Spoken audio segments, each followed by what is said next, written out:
لوحه شماره 4. دوباره ماه کامل شد. من با ذهنی آسوده به شدت کار کردم.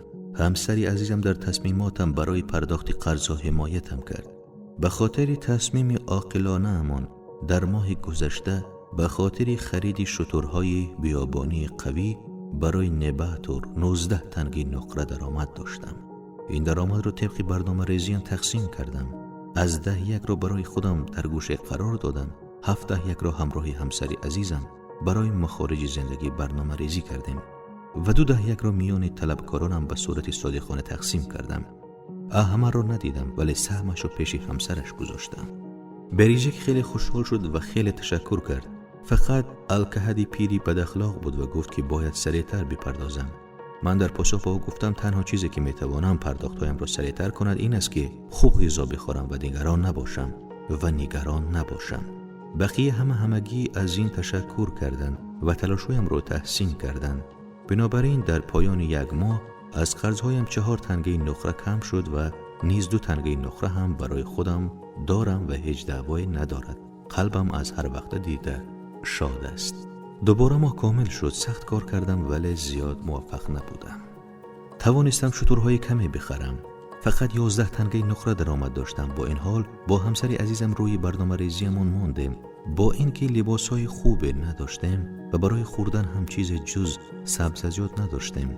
دوباره 10 برای خودمان کنار گذاشتیم و 7 برای مخارج زندگی شگفت زده شدم. وقتی احمر از پرداخت هرچند کوچکم تشکر کرد، بریژک هم همین طور برخورد کرد. الکه ناگهان خشمگین شد ولی وقتی با او گفتم اگر سخته سهمت را نمیخواهی پس بده راضی شد. بقیه هم مثل قبلی راضی بودند. دوباره ماه کامل شد و من خیلی خوشحالم. با یک گله خیلی خوب مواجه شدم و تعداد زیادی از آنها را خریدم و این ماه 42 تنگه نقره کاسب شدم. این ماه با همسرم صندل‌هایی را که خیلی به آنها نیاز داشتیم خریدیم. همچنین برای خودمان لباس و مرغ و گوشت خریدیم. بیش از 8 تنگه نقره به طلبکارها پرداخت کردیم. حتی الکهد هم اعتراض نکرد. این برنامه واقعا عالی است، زیرا ما را از قرضها خارج میکند و به ما ثروت میدهد که متعلق به خود ماست.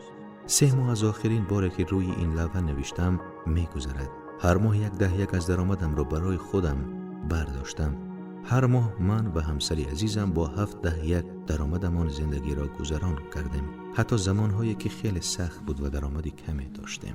و هر ماه 2 از درآمد را به طلبکاران دادیم. حالا در همیانم 21 تنگه نقره دارم که همش متعلق به خودم است. این باعث می شود که سرم را بالا بگیرم و با غرور در میان دوستانم راه بروم. همسرم به خوبی از خانه ما نگهداری می کند و خیلی سر و لباس خوب باور کرده است. ما از زندگی کناری هم خوشحالیم. برنامه‌ام ارزش غیر قابل وصف دارد. آیا این از یک برده سابق مردی محترم نساخته است؟